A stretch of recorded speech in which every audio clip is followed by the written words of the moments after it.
بالکل الگ ہو گئے. یہ تو ہوگی نمبر ایک بات. دوسرا، لاہور کا جلسہ لاہور کے جلسے کی ناکامی کی سب سے بڑی وجہ پنجاب کے اندر پی ٹی آئی کی گروپ بندی ہے. ایک ہے میاں اسلم گروپ، ایک ہے حماد اظہر گروپ. حماد اظہر اس وقت بھی قائم مقام پی ٹی آئی پنجاب کے صدر ہیں، گو کہ انہوں نے استعفیٰ دیا ہوا ہے، لیکن ان کی جگہ کوئی اور نہیں ہے. جو لاہور کے صدر تھے وہ ان کے خلاف ہیں. ٹھیک ہے جی. اور میاں اسلم گروپ بھی ان کے خلاف ہیں، ان کو وہ ہلنے نہیں دیتے. اور اس وجہ سے جب جلسہ ہوا تو آپ نے دیکھا کہ اسٹیج سے 6 بجے ہی وہ بتیاں شتیاں بجا دی گئیں جو معاہدے کے مطابق ضروری تھا. تو یہ لوگ غائب ہو گئے سارے، کوئی کہیں پہ نظر نہیں آیا، کوئی ذمہ داری لینے کو تیار نہیں تھا. وہ گنڈا پر سڑکوں پہ رلتا رہا. وہ بس جب جلسہ ختم ہو گیا حاضری لگا کے نکل گیا، یہ جا وہ جا. تو وہ پارٹی کے اندر ایک تفریق تقسیم جو ہے نا، وہ اختلافات بہت زیادہ سیریس قسم کے اختلافات جو ہے نا وہ وہاں پہ موجود ہیں. ٹھیک ہے. ابھی میں آپ کو ایک اور بات بھی بتاؤں. آج انہوں نے وہ جلسہ وہ احتجاج کیا سپریم کورٹ کے باہر مجوزہ آئینی ترامیم کے خلاف اور چیف جسٹس قاضی فائز عیسیٰ کے خلاف. اتنے لوگ تو جتنے لوگوں نے احتجاج کیا نا، اتنے لوگ تو وہ کہتے ہیں نا وہ سردیوں میں وہ انگیٹھی ہوتی ہے وہ کچہری بھی چلے جائیں تو اتنے لوگ تو وہ اتنے وکیل تو وہ جو آگ سینکنے کے لیے انگیٹھی بنائی جاتی ہے جس میں کولے رکھے اس کے ارد گرد جمع ہو جاتے ہیں، جتنے آج اس پہ جم غفیر تھا. تو وہ بس میں آدھا پونا گھنٹہ صرف سوشل میڈیا اپنا اس کو چمکایا، اپنے بیانات ریکارڈ کرائے اور اس کے ساتھ خان صاحب کو سب اچھا بڑا جب ریکارڈ کر دیا جی، قاضی گو کے نعرے بھی لگا دیے، اس کو دھمکیاں بھی دے دیں. جسٹس منصور علی شاہ اور جسٹس منیر اختر کے ساتھ کھڑے بھی ہو گئے. ہاں جی. تو نعرے شعرے لگا کے یہ جا وہ جا، احتجاج ختم ہو گیا جی. بس یہ ہو گیا. کیا ہوگا؟ کچھ نہیں. اسی قاضی فائز عیسیٰ کے سامنے جو بینچ بنے ہوئے مختلف کیسز میں اس میں پی ٹی آئی کے وکیل پیش ہوتے ہیں، اس پہ اعتراض بھی کرتے ہیں، اس کے سامنے پیش بھی ہوتے ہیں. اس سے کیا ہوگا؟ کچھ نہیں. وہ ٹرینڈ چل رہا ہے اب بڑا خوفناک قسم کا، ان کے حق میں چل رہا ہے قاضی فائز عیسیٰ کے اور ان یوتھیاز کے خلاف چل رہا ہے. ٹرینڈ چل رہا ہے کہ قاضی وی لو قاضی فائز عیسیٰ، وی لو پاکستان، وی لو قاضی فائز عیسیٰ چل رہا ہے. اب لوگ ہر طرح کے لوگ ہیں نا جی. اب اس پہ کہ کون سی ایسی کوئی بات ہے؟ اگر آپ مخالف ہیں تو ہم ایٹی بھی ہیں. لیکن یہ احتجاج کوئی کارگر احتجاج آج سپریم کورٹ کے سامنے ہمیں نظر نہیں آیا. سیکورٹی کے انتظامات سخت تھے لیکن انہوں نے وکلا کو روکا نہیں. حالانکہ ریڈ زون میں 144 نافذ ہے، احتجاج آپ کر نہیں سکتے، لیکن پھر بھی انہوں نے کہا جو جی کر لو، شوق پورا کر لو، وہ کیس ویس بعد میں دائر کر دیں گے. یہ وہاں پہ سارا جو ہے وہ ہوا. اب جناب تحریک انصاف کا جلسہ پنڈی کا جو کل ہونا تھا ملتوی ہو گیا.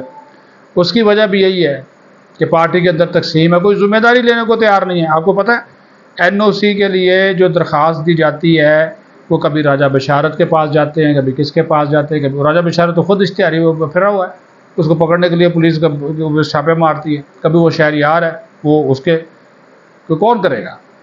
تیاری نہیں ہے.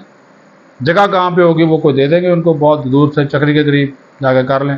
تو پھر عمران خان نے کہا جی یہ تو ہمیں بالکل دیں گے نہیں. تو انہوں نے اس جلسے کو، اور اصل وجہ اس کے ملتوی ہونے کی یہی ہے کہ کوئی تیاری نہیں ہے. گنڈا پور آ بھی جائے گا تو کیا کر لے گا؟ جو اس نے لاہور میں کیا کر لیا یہاں پہ آ کے کیا کر لے گا؟ کچھ بھی نہیں بالکل. تو وہ خان کو پتہ چل گیا کہ، اور یہ بھی پتہ چل گیا کہ چھتر پریٹ بھی بڑی ہونی ہے کیونکہ پنڈی ہے. اور آپ جی ایچ کیو کے قریب جا کر دیکھیں تو صحیح، اب جا کر دیکھیں کیا پھر صورتحال بنتی ہے.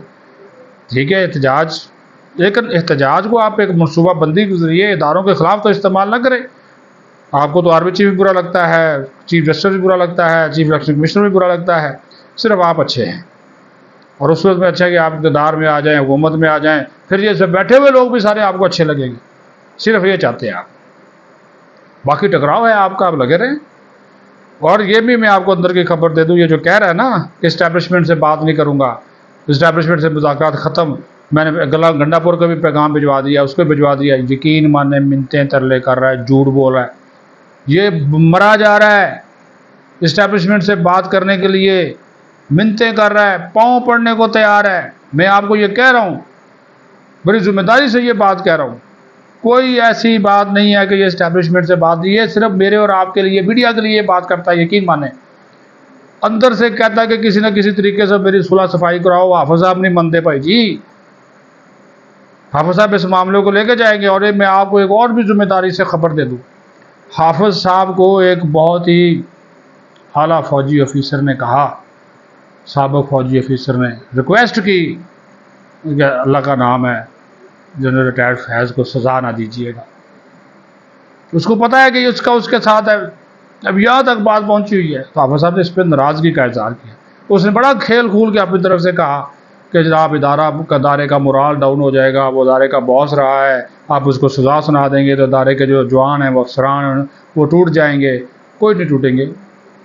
یہ ادارہ اتنا کمزور نہیں ہے. یہ دنیا کی بہترین ایجنسی ہے ISI جو ہے، تو یہ اتنا کمزور نہیں کہ اس طرح کی چیزوں سے ہاں احتساب کا ایک عمل انہوں نے شروع کیا، وہ منطقی انجام تک انشاءاللہ تعالیٰ پہنچے گا. یہ یہاں تک پہنچے ہوئے ہیں یہ لوگ، کیونکہ پتہ ہے کہ جنرل ریٹائرڈ فیض کو سزا ہوگی تو اگلی باری کس کی ہے؟ اسی کی باری ہے نا.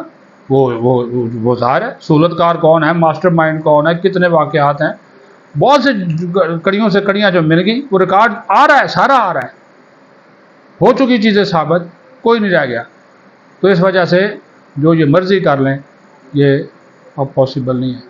ایڑیاں رگڑ رہا ہے، یقین مانیں کہ میری بات ہو جائے، لیکن بات چونکہ میڈیا کو دکھانا ہے کہ میں شیر ہوں، میں ببر شیر ہوں، میں جھکتا نہیں ہوں، میں بکتا نہیں ہوں، میں مقابلہ کروں گا، خون کے آخری قطرے تک کروں گا، مر جاؤں گا، ان کے سامنے جھکوں گا نہیں.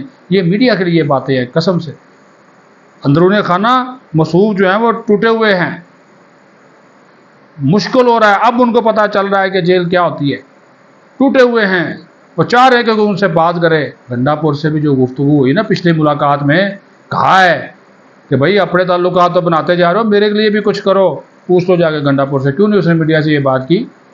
پوچھ لے جا کے، لگا ہوا ہے. یہ میں آپ کو اندر کی باتیں بتانا چاہ رہا تھا کہ بھئی ہاتھی کے دانت کھانے کے اور کھانے کے اور. خیر صاحب کچھ چیزیں ہمیں بھی پتہ چل جاتی ہیں. اپنا خیال رکھیں. پاکستان زندہ باد.